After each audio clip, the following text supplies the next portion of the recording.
नमस्कार मित्रांनो. तर आजच्या व्हिडिओमध्ये आपण महाराष्ट्र शासनाच्या कृषी विभागाने 4 ऑगस्ट 2026 रोजी जारी केलेल्या 3 महत्त्वाच्या शासन निर्णयांची माहिती अगदी सोप्या भाषेत जाणून घेणार आहोत. या तीनही GR मध्ये केंद्र आणि राज्य शासनाच्या कृषी योजनांसाठी मोठ्या प्रमाणात निधी वितरित करण्यात आला आहे. त्यामुळे हा व्हिडिओ शेवटपर्यंत नक्की पहा. तर नंबर 1, प्रति थेंब अधिक पीक सूक्ष्म सिंचनासाठी रुपये 206.50 कोटी. तर पहिला GR आहे प्रधानमंत्री राष्ट्रीय कृषी विकास योजना अंतर्गत प्रति थेंब अधिक पीक म्हणजेच सूक्ष्म सिंचन घटकासाठी निधी वितरणाबाबत. या GR ची तारीख 4 ऑगस्ट 2026. सन 2026-27 साठी या घटकासाठी एकूण रुपये 20,650.1 लाख म्हणजेच सुमारे रुपये 206.50 कोटी निधी वितरित करण्यास मान्यता देण्यात आली आहे. हा निधी 3 प्रवर्गांमध्ये देण्यात आला आहे. तर सर्वसाधारण प्रवर्गासाठी केंद्र हिस्सा रुपये 98.41 कोटी आणि राज्य हिस्सा रुपये 65.60 कोटी असा एकूण रुपये 164.1 कोटी निधी. नंतर अनुसूचित जाती प्रवर्गासाठी केंद्र हिस्सा रुपये 14.73 कोटी आणि राज्य हिस्सा रुपये 9.82 कोटी असा एकूण रुपये 24.55 कोटी निधी. नंतर अनुसूचित जमाती प्रवर्गासाठी केंद्र हिस्सा रुपये 10.76 कोटी आणि राज्य हिस्सा रुपये 7.17 कोटी असा एकूण रुपये 17.93 कोटी निधी.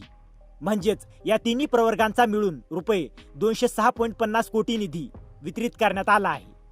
या योजनेमध्ये केंद्र आणि राज्य शासनाचा निधीचा वाटा 60-40 असा आहे. महत्वाची गोष्ट म्हणजे लाभार्थ्यांची निवड महाडीबीटी प्रणालीद्वारे करण्यात यावी आणि अनुदानाची रक्कम लाभार्थ्यांच्या आधार संलग्न बँक खात्यामध्ये जमा करण्यात यावी असे GR मध्ये नमूद आहे. नंबर 2, DPR बेस्ड स्ट्रीम साठी रुपये 114.8 कोटी. आता दुसऱ्या GR कडे वळूया.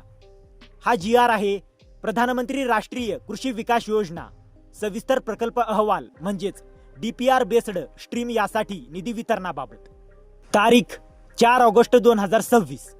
सन 2026-27 साठी DPR बेस्ड स्ट्रीम अंतर्गत एकूण रुपये 11,408.33 लाख म्हणजेच रुपये 114.8 कोटी निधी वितरित करण्यास मान्यता देण्यात आली आहे. यामध्ये सर्वसाधारण प्रवर्गासाठी एकूण रुपये 89.90 कोटी, अनुसूचित जाती प्रवर्गासाठी रुपये 13.46 कोटी आणि अनुसूचित जमाती प्रवर्गासाठी रुपये 10.71 कोटी निधी आहे. यामध्ये केंद्र शासनाचा हिस्सा रुपये 68.45 कोटी तर राज्य शासनाचा हिस्सा रुपये 45.63 कोटी आहे. हा निधी पूर्वी मंजूर झालेल्या प्रकल्पांमधून निर्माण झालेली दायित्वे तसेच 2026-27 मध्ये प्रस्तावित होणाऱ्या नवीन प्रकल्पांसाठी आवश्यक निधीच्या अनुषंगाने आहे. या निधीचा वापर करताना DPR बेस्ड स्ट्रीम योजनेच्या मार्गदर्शक सूचनांचे काटेकोरपणे पालन करण्याचे निर्देश देण्यात आले आहेत.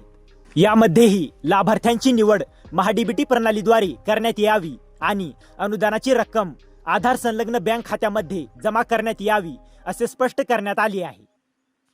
नंबर 3, जमीन आरोग्य व सुपीकता कार्यक्रमासाठी रुपये 5.16 कोटी. आता तिसरा आणि महत्वाचा GR.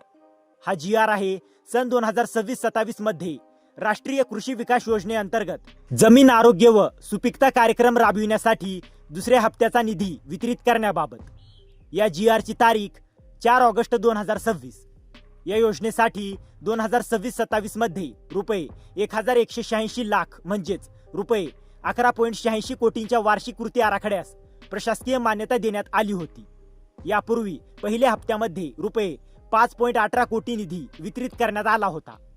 आता दुसऱ्या हप्त्यासाठी केंद्र शासनाचा हिस्सा रुपये 3.10 कोटी आणि त्याच समरूप राज्य हिस्सा रुपये 2.6 कोटी असा एकूण रुपये 5.16 कोटीपेक्षा अधिक म्हणजेच रुपये 5,16,16,667 निधी कृषी आयुक्तालयास वितरित करण्यात आला आहे. तर प्रवर्गनिहाय पाहिल्यास सर्वसाधारण प्रवर्गासाठी एकूण रुपये 4.8 कोटी, अनुसूचित जाती प्रवर्गासाठी रुपये 60 लाख आणि अनुसूचित जमाती प्रवर्गासाठी रुपये 48.33 लाख निधी आहे. या योजनेचा मुख्य विषय आहे जमिनीचे आरोग्य आणि सुपीकता. GR मध्ये केंद्र शासनाच्या मार्गदर्शक सूचनांनुसार योजना राबविण्याचे निर्देश आहेत. तसेच योजनेचा भौतिक आणि आर्थिक प्रगती अहवाल दर महिन्याच्या 5 तारखेपर्यंत केंद्र आणि राज्य शासनाला सादर करण्याचे निर्देश देण्यात आले आहेत. तर शेतकऱ्यांसाठी याचा अर्थ काय? तर मित्रांनो, या तीनही GR मध्ये एक महत्त्वाची गोष्ट लक्षात घ्या.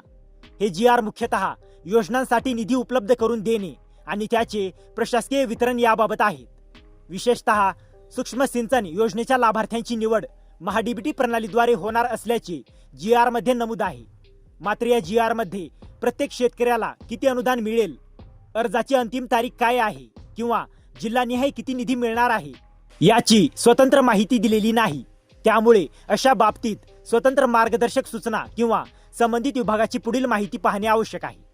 तर मित्रांनो, सूक्ष्म सिंचनासाठी रुपये 206.50 कोटी, DPR बेस्ड स्ट्रीमसाठी रुपये 114.8 कोटी आणि जमीन आरोग्य व सुपीकता कार्यक्रमासाठी सुमारे रुपये 5.16 कोटी निधी, अशा प्रकारे 4 ऑगस्ट 2026 रोजी कृषी विभागाकडून महत्त्वाचे निधी वितरणाचे शासन निर्णय जारी करण्यात आले आहेत. तर तुम्हाला या GR मधील लाभार्थी कोण असतील, अर्ज कुठे करायचा, महाडीबीटीवर प्रक्रिया कशी करायची आणि कोणत्या शेतकऱ्यांना फायदा होऊ शकतो याबद्दल माहिती हवी असेल तर कमेंटमध्ये नक्की सांगा. तर मित्रांनो, जर तुम्हाला या GR ची PDF हवी असेल तर डिस्क्रिप्शनमध्ये आपल्या टेलिग्राम चॅनेलची लिंक दिलेली आहे. तिथे जाऊन तुम्ही या GR ची PDF घेऊ शकता. आणि हा व्हिडिओ उपयुक्त वाटला असेल तर व्हिडिओला लाईक करा, शेअर करा आणि अशाच महत्त्वाच्या GR अपडेटसाठी आपल्या चॅनलला सबस्क्राईब करा. तर मित्रांनो, भेटूया अशाच एका महत्त्वाच्या पुढच्या व्हिडिओमध्ये. जय हिंद, जय महाराष्ट्र.